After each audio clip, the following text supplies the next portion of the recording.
ಓಂ ನಮೋ ಭಗವತೆ ವಾಸುದೇವಾಯ. ನಮಸ್ತೆ ವೀಕ್ಷಕರೇ, ನಾನು doctor Vinutha Rajesh. Star destiny ವೀಕ್ಷಕರಿಗೆ ಎಲ್ರಿಗೂ ನನ್ನ ಕಾರ್ಯಕ್ರಮಕ್ಕೆ ಸ್ವಾಗತ. ಇವತ್ತು ಬನ್ನಿ ವೃಷಭ ರಾಶಿಯವರ ಬಗ್ಗೆ ಜೂನ್ ತಿಂಗಳಲ್ಲಿ 2025 ಯಾವ ರೀತಿ ಇರುತ್ತೆ, ಆ ಸಂಪೂರ್ಣ ತಿಂಗಳು ಯಾವ ರೀತಿ ಅದೊಂದು ಬೆನಿಫಿಟ್ಸ್ನ ತೊಗೊಂಡು ಬಂದಿದೆ, ಯಾವ ರೀತಿ ಯೋಗ ತೊಗೊಂಡು ಬಂದಿದೆ, ಪ್ರತಿಯೊಂದು ನಿಮಗೆ ತಿಳಿಸ್ಕೊಡ್ತೀನಿ. ವೃಷಭ ರಾಶಿ 3 ನಕ್ಷತ್ರಗಳು ನಿಮಗೆ ಕಾಣಿಸುತ್ತೆ. ಕೃತಿಕಾ ನಕ್ಷತ್ರ, ರೋಹಿಣಿ ನಕ್ಷತ್ರ ಮತ್ತು ಮೃಗಶಿರ ನಕ್ಷತ್ರ. ಕೃತಿಕಾ ನಕ್ಷತ್ರ 2, 3, 4ನೇ ಚರಣಗಳನ್ನ ನಾವು ನೋಡಬಹುದು. ರೋಹಿಣಿ ನಕ್ಷತ್ರ ಸಂಪೂರ್ಣ ಚರಣಗಳಿರುತ್ತೆ. ಜೊತೆಗೆ ಮೃಗಶಿರ ನಕ್ಷತ್ರ 1 ಮತ್ತು 2ನೇ ಚರಣಗಳು ಈ ವೃಷಭ ರಾಶಿಯಲ್ಲಿ ಸಂಪೂರ್ಣವಾಗಿ ವಿಂಗಡಣೆ ಆಗಿರುತ್ತೆ. ಸೊ ಏನಿದು ವೃಷಭ ರಾಶಿ? ವೃಷಭ ರಾಶಿಯಲ್ಲಿ ಹುಟ್ಟಿರುವಂಥವ್ರು ಸ್ವಲ್ಪ ಕ್ಯಾರೆಕ್ಟರಿಸ್ಟಿಕ್ಸ್ನ ತಿಳ್ಕೊಳ್ಳೋಣ. ತುಂಬ ಓವರ್ ಸ್ಪೆಂಡಿಂಗ್ ನೇಚರ್ ಇರ್ತಾರೆ. ಎಸ್, ಹೌದು. ರಾಶಿ ತತ್ವ ಅಂತ ನೋಡೋಕ್ಕೆ ಹೋದರೆ ಸೇವಿಂಗ್ಸ್ ಕಡಿಮೆನೆ, ಲೈಫ್ ಪೂರ್ತಿ ಅಂತಲೇ ಇರ್ಬೋದು. ಸೇವ್ ಮಾಡಬೇಕು ಅನ್ನೋ ಆಸೆ ತುಂಬ ಇರುತ್ತೆ. ಸೇವ್ ಮಾಡಬೇಕು, ಈ ಸಲ ಬಂದಿದ್ದ ಸ್ಯಾಲ್ರಿ ಅಂತೂ ನಾನು ಖಂಡಿತ ಸೇವ್ ಮಾಡಬೇಕು. ಹಾರ್ಡ್ ವರ್ಕಿಂಗು, ಸಿಕ್ಕಾಪಟ್ಟೆ ಹಾರ್ಡ್ ವರ್ಕಿಂಗ್ ಇರ್ತಾರೆ. ಯಾವುದಕ್ಕೂ ಹಿಂಜರಿಯೋದಿಲ್ಲ. ಹಾರ್ಡ್ ವರ್ಕಿಂಗ್ ಇದೆ ಅಪ್ಪ. ಬೇರೆ ರಾಶಿಯವರು ಅಥವಾ ಬೇರೆ ನೀವು ಕಮ್ಯುನಿಟಿ ಪೀಪಲ್ನ ನೀವು ನೋಡೋಕ್ಕೆ ಹೋದರೆ ಒಂಥರ ಅದು ತುಂಬ ಕಷ್ಟನಾ, ಒಂಥರ ಆ ಒಂದು ಲೈಫೇ ಬೇಡ, ತುಂಬ ಹಾರ್ಡ್ ವರ್ಕಿಂಗ್ ಇರುತ್ತೆ ಅಂಥೇಳಿ. ಬಟ್ ವೃಷಭ ರಾಶಿ ಕಮಿಟೆಡ್ ಆಗಿರ್ತಾರೆ. ಹಾರ್ಡ್ ವರ್ಕಿಂಗೂ ಅವರು ಹಿಂಜರಿಯೋದಿಲ್ಲ. ಎಷ್ಟೋ ವಿಧಾನಗಳಲ್ಲಿ ಏನಾಗುತ್ತೆ, ಕಮಿಟ್ ಆಗೋಕ್ಕೆ ಹೆದರ್ತಾ ಇರ್ತಾರೆ. ಆದರೆ ಕಮಿಟ್ ಆದಮೇಲೆ ಹಾರ್ಡ್ ವರ್ಕಿಂಗ್ ಇರಲಿ, ಎಂಥದ್ದೇ ಇರಲಿ, ಆ ಕೆಲಸ ಅಂತ ಬಂದಮೇಲೆ ಆ ಕೆಲಸನ ಸಂಪೂರ್ಣವಾಗಿ ಮುಗಿಸ್ತಾರೆ. ವೃಷಭ ರಾಶಿ ಅಧಿಪತ್ಯ ಶುಕ್ರ ಬರುವಂಥದ್ದು. ಸೊ ಶುಕ್ರ ತತ್ವವಿದ್ರೂ ಸಹ ಅದೇ ಹೇಳಿದ್ನಲ್ಲ, ತುಂಬ ಓವರ್ ಸ್ಪೆಂಡಿಂಗ್ ನೇಚರ್ ಇರುತ್ತೆ. ಸೇವ್ ಮಾಡಬೇಕು ಅನ್ನೋ ಹಂಬಲ, ಬಟ್ ಓವರ್ ಸ್ಪೆಂಡಿಂಗ್ ನೇಚರ್ ಇರುತ್ತೆ. ಆದರೆ ಜೂನ್ ತಿಂಗಳಲ್ಲಿ ವೃಷಭ ರಾಶಿಯ ಒಂದು ಆಧಿಪತ್ಯ 12ನೇ ಮನೇಲಿ ಬಂದಿದೆ. ಸೊ ಸ್ಪೆಂಡಿಂಗ್ ಸ್ವಲ್ಪ ಮಟ್ಟಿಗೆ ಇನ್ನೂ ಜಾಸ್ತಿ ಆಗುತ್ತೆ. ನಿಮ್ಮ ಸೇವಿಂಗ್ಸ್ಗೆ ಸ್ವಲ್ಪ ರೀತಿಯಲ್ಲಿ ಕುತ್ತು ಬೀಳುವಂಥ ಚಾನ್ಸಸ್ ಜಾಸ್ತಿ ಇದೆ. ಯಾವುದೋ ಒಂದು ಹೊಸದಾಗಿರೋಂಥ ಬಿಸ್ನೆಸ್ ಅಂತ ಇರ್ಬೋದು, ಅಥವಾ ಯಾವುದೋ ಹೊಸ ಇನ್ವೆಸ್ಟ್ಮೆಂಟ್ ಅಂತ ಇರಬಹುದು. ತುಂಬ ಕೇರ್ಫುಲ್ ಆಗಿರಿ, ತುಂಬ ಸ್ಕ್ಯಾಮ್ ಆಗ್ತಿದೆ. ಇತ್ತೀಚೆಗೆ ಅಂತೂ ಅಲ್ಲಿ ಇನ್ವೆಸ್ಟ್ ಮಾಡಿ, ಇಲ್ಲಿ ಇನ್ವೆಸ್ಟ್ ಮಾಡಿ ಅಂತೆಲ್ಲ ತುಂಬ ಹೇಳ್ತಿರ್ತಾರೆ. ನಿಮಗೂ ಸಹ ಇದೆ. ಎಲ್ರಿಗೂ ದುಡ್ಡಿನ ಅವಶ್ಯಕತೆ ಇದೆ. ಎಲ್ರಿಗೂ ನಾನು ಒಂದು ಹಾಕಿದ್ರೆ 2 ಬರಬೇಕು ಅನ್ನೋ ಅಂಥ ಆಸೆ ಹಂಬಲ ತುಂಬ ಜನಕ್ಕಿರುತ್ತೆ. ಬಟ್ ವೃಷಭ ರಾಶಿಯವರಿಗೆ ಸ್ವಲ್ಪ ಬೇಗ ಜನಗಳನ್ನ ನಂಬುವಂಥದ್ದು ಜಾಸ್ತಿ ಇರುತ್ತೆ. ಆಗುತ್ತೆ, ಇಮಿಡಿಯೇಟಾಗಿ ಆಗುತ್ತೆ. ಒಂದು ಟ್ರೇಡ್ ಮಾಡ್ತೀರಾ, ಫಾರ್ ಎಕ್ಸಾಂಪಲ್ ಸ್ಟಾಕ್ ಮಾರ್ಕೆಟ್ ನಾನು ಎಕ್ಸಾಂಪಲ್ ತೊಗೊಳ್ತಾ ಇದ್ದೀನಿ. ಒಂದು ಟ್ರೇಡ್ ಮಾಡ್ತೀರಾ, ನಿಮಗೆ ಅದರಿಂದ ಪ್ರಾಫಿಟ್ ಬರುತ್ತೆ. ಇಮಿಡಿಯೇಟಾಗಿ ಏನು ಮಾಡ್ತೀರಾ, ಮತ್ತೊಂದಕ್ಕೆ ಎಲ್ಲ ಹಾಕ್ಬಿಡ್ತೀರಾ, ಲಾಸ್ ಆಗಿಬಿಡುತ್ತೆ. ಸೊ ತುಂಬ ಇರಲಿ. ಅದೇ ರೀತಿಯಲ್ಲೇ ಯಾರೋ ಏನೋ ನಾನು ಡಬಲ್ ಮಾಡ್ಕೊಡ್ತೀನಿ ದುಡ್ಡು, ಅದಕ್ಕೆ ಹಾಕಿ ಇದಕ್ಕೆ ಹಾಕಿ, ಏನಕ್ಕೂ ನೀವು ಇನ್ವೆಸ್ಟ್ಮೆಂಟ್ಸ್ನ ತುಂಬ ಕೇರ್ಫುಲ್ಲಾಗಿ 1 ಅಲ್ಲ 2 ಸಲ ಯೋಚನೆ ಮಾಡಿ ನಂತರ ನೀವು ಅದಕ್ಕೆ ಡಿಸಿಷನ್ ತೊಗೊಳ್ಳಿ. ಹಾಗಾದ್ರೆ ನಮಗೆ ಬರಲ್ವಾ ಮ್ಯಾಮ್, ನಮ್ಗೆ ಅದರಿಂದ ಲಾಭ ಇಲ್ವಾ? ಆ ಥರ ಇಲ್ಲ. ನಿಮ್ಗೆ ಖಂಡಿತ ಲಾಭ ಇದೆ. ಬಟ್ ಯಾವುದಕ್ಕೆ ಹಾಕಬೇಕು, ಯಾವ ಸಮಯದಲ್ಲಿ ಹಾಕಬೇಕು ಇಂಪಾರ್ಟೆಂಟ್ ಇರುತ್ತೆ. ನೀವು ಸುಮ್ಮನೆ ಅನ್ನೆಸರಿ ನೀವು ಇನ್ವೆಸ್ಟ್ಮೆಂಟ್ ಹಾಕಿದ್ರೆ ನಿಮಗೆ ಖಂಡಿತ ದುಡ್ಡಿನ ಲಾಭ ಜಾಸ್ತಿ ಬರೋದಿಲ್ಲ. ಅದರ ಜೊತೆಗೆ ನಿಮಗೆ ನಷ್ಟ ಆಗುವಂಥದ್ದೇ ಜಾಸ್ತಿ ಇದೆ. So be very very very careful on this.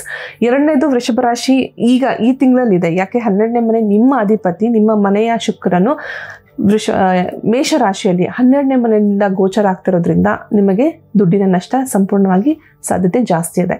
ಜೊತೆಗೆ ನಿಮ್ಮ ಒಂದು ಜೂನ್ ತಿಂಗಳು ಪ್ರಾರಂಭದಲ್ಲೇ ನಾವು ಸೂರ್ಯ ಮತ್ತು ಬುಧನ ನಾವು ನೋಡ್ಬೋದು ವೃಷಭ ರಾಶಿಯಲ್ಲಿ. ಅಂದರೆ ಅಲ್ಲಿ ಬುಧ ಆದಿತ್ಯ ಯೋಗ ಆಗುತ್ತಾ ಇದೆ. ಸೊ ಸೂರ್ಯ ಬುಧ ಯಾವಾಗ ಒಂದೇ ಮನೇಲಿ ಇರುತ್ತೆ, ಬುಧ ಆದಿತ್ಯ ಯೋಗ ಇರುತ್ತೆ.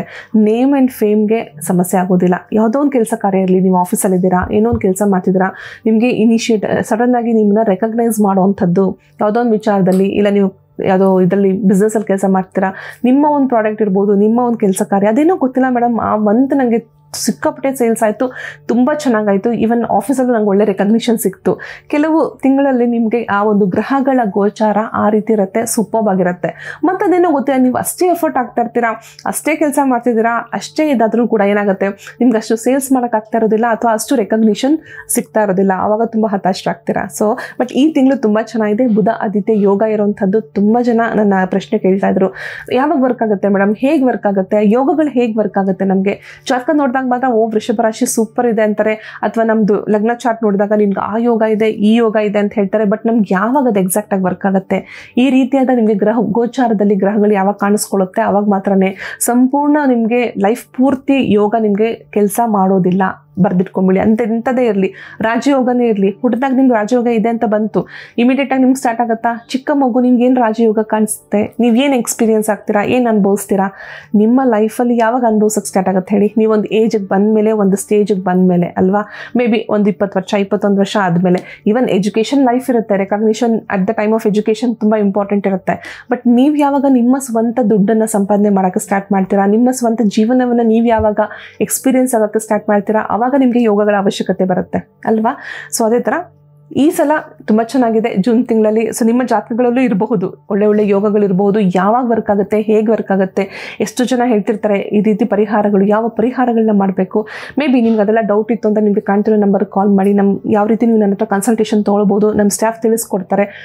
ಸೊ ಇನ್ನೇನು ಮಾಡಬೇಕಾಗುತ್ತೆ, ನೀವು ಮೇಯ್ನಾಗಿ ಸ್ಟ್ರಗಲ್ಸ್ನ ಹೇಳ್ದಂಗೆ 12th ಹೌಸ್ ಕಾಣಿಸಿರೋದ್ರಿಂದ 23ನೇ ತಾರೀಕು ಆದ ಮೇಲೆ ಸ್ವಲ್ಪ ಸ್ಟ್ರಗಲ್ಸ್ ಜಾಸ್ತಿ ಆಗುತ್ತೆ. ಅಲ್ಲಿವರೆಗೂ it's a good time. Promotions ಚೆನ್ನಾಗಿದೆ, ಫ್ರೀಲಾನ್ಸಿಂಗ್ ಎಂಪ್ಲಾಯೀಸ್ಗೆ ತುಂಬ ಚೆನ್ನಾಗಿದೆ. ಈಗೆಲ್ಲ ಸ್ವಲ್ಪ ಜಾಸ್ತಿ ಫ್ರೀಲಾನ್ಸರ್ಸ್ ಆಗ್ತಿದ್ದಾರೆ. ಯಾಕೆ ಹೇಳಿ, ತುಂಬ ಡಿಜಿಟಲ್ ಮಾರ್ಕೆಟಿಂಗ್ ಜಾಸ್ತಿ ಆಗಿದೆ, AI ಜಾಸ್ತಿ ಆಗಿದೆ, ಆರ್ಟಿಫಿಷಿಯಲ್ ಇಂಟೆಲಿಜೆನ್ಸ್ ಜಾಸ್ತಿ ಆಯಿತು. ಸೊ ಕೆಲಸ ಕಾರ್ಯಗಳು ನೀವು ಆಫೀಸ್ಗೆ ಹೋಗಿ ಮಾಡಬೇಕಂತಿಲ್ಲ, ನಿಮ್ಮ ಇದ್ದಲ್ಲೇ ನಿಮಗೆ ಕೆಲಸನೂ ಸಿಗ್ತಾ ಇದೆ. ಡಿಜಿಟಲ್ ಮಾರ್ಕೆಟಿಂಗ್ ಆಗಿ ತಗೊಳ್ಬಹುದು. ಪ್ರೊಫೆಷನ್ಸ್ ತುಂಬ ಹೆಚ್ಚಾಗ್ತಿದೆ. So you have a very good opportunity ನಾವು. ಸೊ ಮ್ಯಾಮ್ ಎಲ್ಲ ಹೇಳ್ತಾರೆ ಆರ್ಟಿಫಿಷಿಯಲ್ ಇಂಟೆಲಿಜೆನ್ಸ್ ಬಂದಮೇಲೆ ತುಂಬ ಪ್ರಾಬ್ಲಮ್ಸ್ ಆಗುತ್ತೆ. ಸೊ ಎಲ್ಲನೂ ಅಷ್ಟೇ, ಕಂಪ್ಯೂಟರ್ಸ್ ಎಲ್ಲ ಬಂದಮೇಲೂ ಸಹ ಅದನ್ನೇ ಹೇಳ್ತಾ ಇದ್ರು ಅಲ್ವಾ, ತುಂಬ ಪ್ರಾಬ್ಲಮ್ ಆಗುತ್ತೆ, ಕಂಪ್ಯೂಟರ್ಸ್ ಎಲ್ಲ ಬಂದುಬಿಟ್ರೆ ನಮಗೇನು ಕೆಲಸ ಇರೋದಿಲ್ಲ, ಜನ ಎಲ್ಲ ಏನೂ ಕೆಲಸ ಮಾಡೋಕ್ಕಾಗೋದಿಲ್ಲ ಅಂತ. ಬಟ್ ಅದನ್ನು ಮೇಂಟೈನ್ ಮಾಡೋಕ್ಕೂ ಒಬ್ಬರು ಎಂಪ್ಲಾಯೀಸ್ ಬೇಕೇ ಬೇಕು. ಅದೇ ರೀತಿಯಲ್ಲೇ ಡೋಂಟ್ ವರಿ, ಪ್ಯಾನಿಕ್ ಆಗಬೇಡಿ, ಏನು ತಲೆ ಕೆಡಿಸ್ಕೋಬೇಡಿ. ನಿಮ್ಮ ಆಪರ್ಚುನಿಟೀಸ್ ನಿಮಗೆ ಖಂಡಿತ ಇದ್ದೇ ಇರುತ್ತೆ. ಅದೇನೇ ಟೆಕ್ನಾಲಜಿ ಇಂಪ್ರೂವ್ ಆಗಲಿ, ಆ ಟೆಕ್ನಾಲಜಿನ ಹಿಡಿದಿಡ್ಕೊಳ್ಳೋದಕ್ಕೂ ಮತ್ತೆ ಹ್ಯೂಮನ್ ಇಂಟೆಲಿಜೆನ್ಸ್ ಬೇಕಾಗೇ ಆಗುತ್ತೆ. ಸೊ ಹಾಗಾಗಿ not to worry about it. Money making ನಾನು ನಿಮ್ಗೆ ಆಲ್ರೆಡಿ ತಿಳಿಸಿದೆ. ಡಿಸಿಷನ್ ತೊಗೊಳಕ್ಕೆ ಹೋಗ್ಬೇಡಿ, ಡಬಲ್ ಆಗುತ್ತೆ, ಟ್ರಿಪಲ್ ಆಗುತ್ತೆ. ನಾನು ಹಾಕಿದ ತಕ್ಷಣ ಇನ್ವೆಸ್ಟ್ಮೆಂಟ್ಸ್ ತುಂಬ ಚೆನ್ನಾಗುತ್ತೆ. ತುಂಬ ಕೇರ್ಫುಲ್ ಆಗಿರಿ. ತುಂಬ ಲಾಸ್ ಆಗೋ ಕಾಂಬಿನೇಷನ್ಸ್ ಇದೆ ಈ ತಿಂಗಳಲ್ಲಿ. ಇವೊಂದು ಹೆಸರು ಕೀರ್ತಿ ಚೆನ್ನಾಗಿದೆ, ಬಟ್ ಅದ್ರ ಜೊತೆಗೆ ನಿಮಗೆ ದುಡ್ಡಿನ ಅವಶ್ಯಕತೆಯೂ ಕೂಡ ತುಂಬ ಇರುತ್ತೆ. ಅದರಿಂದ ಸ್ಟ್ರೆಸ್ ಆಗ್ತೀರಾ, ಹೈಪರ್ ಟೆನ್ಷನ್ ಜಾಸ್ತಿ ಆಗುತ್ತೆ. ಸೊ ಹೆಲ್ತ್ ವಿಚಾರದಲ್ಲಿ ಅದೇ ನನಗೆ ಹೆಚ್ಚು ಕಾಣ್ತಾ ಇರೋದು. ಹೈಪರ್ ಟೆನ್ಷನ್, ಸ್ಟ್ರೆಸ್, ಯಾರಿಗಾದ್ರೂ ನೀವು ದುಡ್ಡು ಕೊಟ್ಬಿಡೋವಂಥದ್ದು, ಯಾರೋ ನಿಮ್ಮನ್ನು ತುಂಬ ಬೇಡ್ಕೊಳ್ತಾರೆ, ಅಯ್ಯೋ ನನಗೆ ಸ್ವಲ್ಪ ದುಡ್ಡಿನ ಸಹಾಯ ಮಾಡು, ಹೆಲ್ಪ್ ಮಾಡು ನನಗೆ ಅಂತ ಹೇಳಿ, ಈ ತಿಂಗಳಲ್ಲಿ ತುಂಬ ಕೇರ್ಫುಲ್ ಆಗಿರಿ ದುಡ್ಡಿನ ವಿಚಾರದಲ್ಲಿ. ರಿಲೇಟೆಡ್ ಟು ಪ್ರಾಪರ್ಟಿ ಅಂತ ಹೇಳಕ್ಕೆ ಹೋದರೆ, ನಾನು ಈ ಸಲ ನಿಮಗೆ ಚೆನ್ನಾಗಿದೆ, ಒಳ್ಳೆ ಈಲ್ಡ್ ಸಿಗುತ್ತೆ. ಅಂದರೆ ನೀವೇನಾದ್ರು ಸೇಲ್ ಮಾಡಬೇಕು ಅಂತ ಹೋಗ್ತಿದ್ರೆ ನಿಮಗೆ ಒಳ್ಳೆ ಅನುಕೂಲ, ಪ್ರಾಪರ್ಟಿ ಬೇಗ ಸೇಲ್ ಆಗುತ್ತೆ ನೀವು ಅಂದ್ಕೊಂಡಿದ ತಕ್ಷಣ. ಬಟ್ ಎಷ್ಟೋ ಜನ ಸೇಲ್ ಮಾಡೋಕ್ಕೆ ಯೋಚನೆ ಮಾಡ್ತಿಲ್ಲ, ಬಟ್ ನೀವು ಯೋಚನೆ ಮಾಡ್ತೀನಿ ನಾನು ಸೇಲ್ ಮಾಡೋಣ ಅಂತ ಅಂದ್ಕೊಂಡಿದ್ದೀನಿ ಮೇಡಮ್ ನನಗೆ ಅನ್ನೋದಿದ್ರೆ ಖಂಡಿತ ಮಾಡ್ಬೋದು. ಕೆಲವು ಸಣ್ಣ ಪ್ರಾಬ್ಲಮ್ಸ್ ಆಗ್ಬೋದು ಕೃತಿಕಾ ನಕ್ಷತ್ರದವ್ರಿಗೆ, ಸ್ಪೆಷಲಿ ವರ್ಕ್ ಸ್ಟೇಟಸ್, ಅಂದರೆ ವರ್ಕಲ್ಲಿ ಸಡನ್ನಾಗಿ ಅವ್ರಿಗೊಂಥರ ಡಿಸ್ಇಂಟ್ರೆಸ್ಟ್ ಬಂದ್ಬಿಡುತ್ತೆ. ನಂಗೆ ಇಷ್ಟ ಆಗ್ತಾಯಿಲ್ಲ, ಯಾಕೋ ಈ ಕೆಲಸ ಬಿಟ್ಬಿಡಬೇಕು ಅನಿಸ್ತಾ ಇದೆ ಅಂತ. ಇದು ಬರೀ ಕೃತಿಕಾ ನಕ್ಷತ್ರದವ್ರಿಗೆ ಮಾತ್ರ ಅಪ್ಲಿಕಬಲ್ ಆಗುತ್ತೆ. ಸ್ವಲ್ಪ ಇಂಪ್ರೂವ್ಮೆಂಟ್ ಮಾಡ್ಕೊಳ್ಬೇಕು. ಮೇ ಬಿ ನೀವೇನಾದರೂ ಅದಕ್ಕೆ ಅಡಿಷ್ನಲ್ ಆಗಿ ನೀವು ಕಲಿಬೇಕು ಅನ್ನೋದಿದ್ರೆ, ಕೋರ್ಸಸ್ ಜಾಯ್ನ್ ಆಗಬೇಕು ಅನ್ನೋಂಗಿದ್ರೆ ಅದು ಖಂಡಿತ ಮಾಡ್ಕೊಳ್ಳಿ. ಸ್ವಲ್ಪ ಅದು ನಿಮ್ಗೆ ಇಂಪ್ರೂವ್ಮೆಂಟ್ ಬೇಕಾಗುತ್ತೆ, ಫ್ಯೂಚರಲ್ಲಿ ತುಂಬ ಚೆನ್ನಾಗುತ್ತೆ. ಸೊ ಹಾಗಾಗಿ ಆ ಅಡಿಷ್ನಲ್ ನಾಲೆಡ್ಜ್ ಏನೂ ವೇಸ್ಟ್ ಆಗೋದಿಲ್ಲ, ನೀವು ಕಲಿಯೋಂಥದ್ದು ಎಲ್ಲಿಗೂ ವೇಸ್ಟ್ ಆಗೋದಿಲ್ಲ. ಬಟ್ ನೀವು ಯಾವಾಗ ಅದನ್ನು ಅಪ್ಲೈ ಮಾಡಬೇಕು ಇಂಪಾರ್ಟೆಂಟ್ ಆಗುತ್ತೆ. ನಾನು ಕಲ್ತಿದ್ದೀನಿ, ನಾನು CA ಮಾಡಿದ್ದೀನಿ, ನಾನು ಏನೋ ಒಂದು ದೊಡ್ಡ ಪ್ರೊಫೆಷನಲ್ ಕೋರ್ಸ್ ಮಾಡಿದ್ದೀನಿ, ಬಟ್ ನಾನು ಅದ್ರ ಬಗ್ಗೆ ಏನೂ ಕೆಲಸನೇ ಮಾಡ್ತಾ ಇಲ್ಲ ಅಂದಾಗ ನಿಮ್ಗೆ ಅದು ಒಂಥರ ನಾಲೆಡ್ಜ್ ವೇಸ್ಟೇ ಆಗುತ್ತೆ. ಅಪ್ಲೈ ಮಾಡಬೇಕು. You should look for that.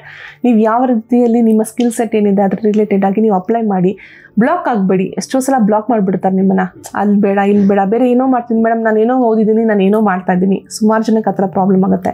ಪರಿಹಾರ ತಿಳಿಸ್ಕೊಡ್ತೀನಿ ನಾನು ಅದಕ್ಕೆ. ರೋಹಿಣಿ ನಕ್ಷತ್ರದವ್ರಿಗೆ ಫ್ಯಾಮಿಲಿ ಪ್ರೆಷರ್ ಜಾಸ್ತಿ ಆಗುತ್ತೆ. ಬೇರೆ ಓಕೆ ಮೇಡಮ್, ಆಫೀಸ್ದೇನು ಟೆನ್ಷನ್ ಇಲ್ಲ, ನಾನು ಆರಾಮ್ಸೆ ಕೆಲಸ ಮಾಡ್ತಿದ್ದೀನಿ, ಕೆಲಸ ಎಲ್ಲ ಕಾರ್ಯ ಎಲ್ಲ ಚೆನ್ನಾಗಾಗ್ತಿದೆ.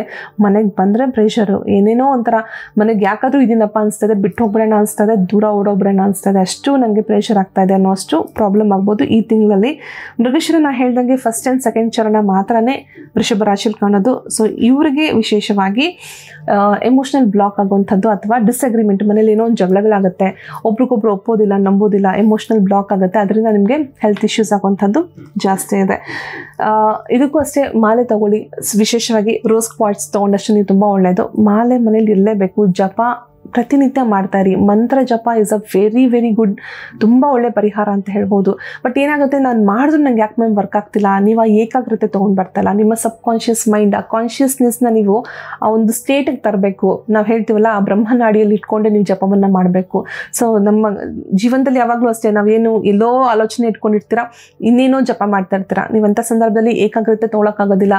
ನೀವು ಮಾಡ್ತಿರೋಂಥ ಸಂಕಲ್ಪ ನಿಮ್ಗೆ ಆಗಬೇಕು. ನಮ್ಮ ಥಾಟ್ಸ್ ತುಂಬ ಇಂಪಾರ್ಟೆಂಟ್. ಪ್ರತಿಯೊಂದು ಅಷ್ಟೇ, ನೀವು ಚಿಕ್ಕ ವಯಸ್ಸಲ್ಲಿ ಏನು ಅನ್ಕೊಂಡಿರ್ತೀರ, ನಾನು ದೊಡ್ಡದಾಗಿ ಇದಾಗಬೇಕು ಅದಾಗಬೇಕು. ಎಷ್ಟು ಥಾಟ್ಸ್ ನಿಮ್ಗೆ ವರ್ಕ್ ಆಗಿರುತ್ತೆ, ಎಷ್ಟೋ ಥಾಟ್ಸ್ ನಿಮ್ಗೆ ವರ್ಕ್ ಆಗಿರೋದಿಲ್ಲ. ಸೊ ಯಾಕೆ ಆಗಿರೋದಿಲ್ಲ, ಆ ಒಂದು ಬ್ರಹ್ಮ ನಾಡಿಯಲ್ಲಿಟ್ಟು ನೀವು ಅದನ್ನು ಥಾಟ್ನ ನೀವು ಸಂಕಲ್ಪಕ್ಕೆ ತೊಗೊಂಡು ಬಂದಿರಲ್ಲ.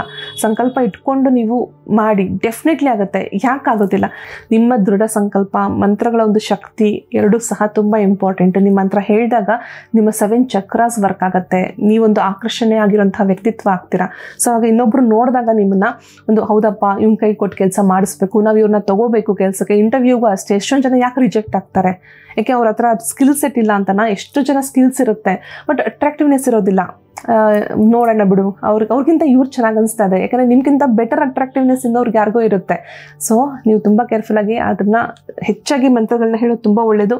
ಗಾಯತ್ರಿ ಮಂತ್ರವನ್ನು ಹೇಳಿ ಪ್ರತಿನಿತ್ಯ 108 ಸಲ ವೃಷಭ ರಾಶಿಯವರು. ಅದ್ರ ಜೊತೆಗೆ ವಿಶೇಷವಾಗಿ ನಾನು ಹೇಳಿದೆ ಬುಧಾದಿತ್ಯ ಯೋಗ ಇದೆ. ಸೊ ಈ ಒಂದು ವಿಶೇಷವಾಗಿರುವಂತಹ ಗ್ರೀನ್ ಅವೆಂಚರ್ ಅಂತ ಹೇಳ್ತೀವಿ, ಇದು ತುಂಬ ರೇರ್ ಇದೆ. ಇದು ಜೆಮ್ ಸ್ಟೋನ್ ತುಂಬ ಚೆನ್ನಾಗಿದೆ, ಕ್ರಿಸ್ಟಲ್ ಸೊ ತುಂಬ ರೇರ್ ಆಗಿದೆ ಇದು ಕ್ರಿಸ್ಟಲ್ಲು. ಇದನ್ನು ಹೆಣ್ಣುಮಕ್ಳು ಲೆಫ್ಟ್ ಹ್ಯಾಂಡ್ಗೆ, ಗಂಡು ಮಕ್ಕಳು ರೈಟ್ ಹ್ಯಾಂಡ್ಗೆ ಹಾಕ್ಕೊಳ್ಳಿ. ಸ್ಪೆಷಲಿ ಜಾಬ್ ಹುಡುಕ್ತಾ ಇರೋಂಥವ್ರು, ಕೆಲ್ಸಕ್ಕೆ ಹೋಗ್ತಾ ಇರೋಂಥವ್ರು, ಕೆಲಸನ ನೋಡ್ತಾ ಇರೋಂಥವ್ರು, ಎಜುಕೇಷನ್ ಸಂಬಂಧಪಟ್ಟಂಗೆ ಏನಾದರೂ ಕೆಲಸ ಮಾಡ್ತಿರೋಂಥವ್ರಿಗೂ ಸಹ ತುಂಬ ಇಂಪಾರ್ಟೆಂಟು. ಪರಿಹಾರ ಇಷ್ಟಪಟ್ಟು ಮಾಡಿ, ಕಷ್ಟಪಟ್ಟು ಮಾಡಬೇಡಿ, ಮತ್ತು ಸಂಕಲ್ಪ ಸಹಿತ ಮಾಡಿ. ಸೊ ಇದ್ರ ಜೊತೆಗೆ ನಾನು ಇನ್ನೊಂದು ಸಣ್ಣದಾಗಿ ನಿಮಗೆ ಹೇಳಬೇಕು, ಥ್ಯಾಂಕ್ ಯು ಸೋ ಮಚ್ ಅಂತ ಹೇಳ್ತಾ, ನನ್ನ ಚಾನೆಲ್ನ ಲೈಕ್ ಮಾಡ್ತಿರೋಂಥವ್ರು, ಸಬ್ಸ್ಕ್ರೈಬ್ ಮಾಡ್ಕೊಳ್ತಾ ಇರೋಂಥವ್ರು ತುಂಬ ಜನ ಕಾಮೆಂಟಲ್ಲಿ ನೀವು ಕೇಳ್ತಾ ಇದ್ದೀರಾ, ನಿಮ್ಗೆ ಯಾವ ರೀತಿಯ ಪರಿಹಾರ ಬೇಕು ನೀವು ಕೇಳ್ತಾ ಇದ್ದೀರಾ. Thank you so much. ನಿಮ್ಮ ಲೈಫಲ್ಲಿ ನನ್ನ ಪರಿಹಾರಗಳು ನಿಮಗೆ ವರ್ಕ್ ಆಗ್ತಿದೆ ಅಂತಂದರೆ ನಾನು ಖಂಡಿತ ನಿಮ್ಗೆ ಅದಕ್ಕೆ ಥ್ಯಾಂಕ್ ಯು ಹೇಳಲೇಬೇಕು. ನಿಮ್ಮ ಜೀವನದಲ್ಲಿ ನನ್ನ ಒಂದು ಪರಿಹಾರಗಳನ್ನು ಸಹ ಭಾಗವಾಗಿ ತೊಗೊಂಡಿರೋದಕ್ಕೆ ಥ್ಯಾಂಕ್ ಯು ಸೋ ಮಚ್ ಹೇಳ್ತಾ ಕಾರ್ಯಕ್ರಮ ಮುಗಿಸೋಣ. ಸರ್ವೇ ಜನ ಸುಖಿನೋ ಭವಂತು, ಸನ್ಮಂಗಳಾನಿ ಭವಂತು. ಧನ್ಯವಾದಗಳು.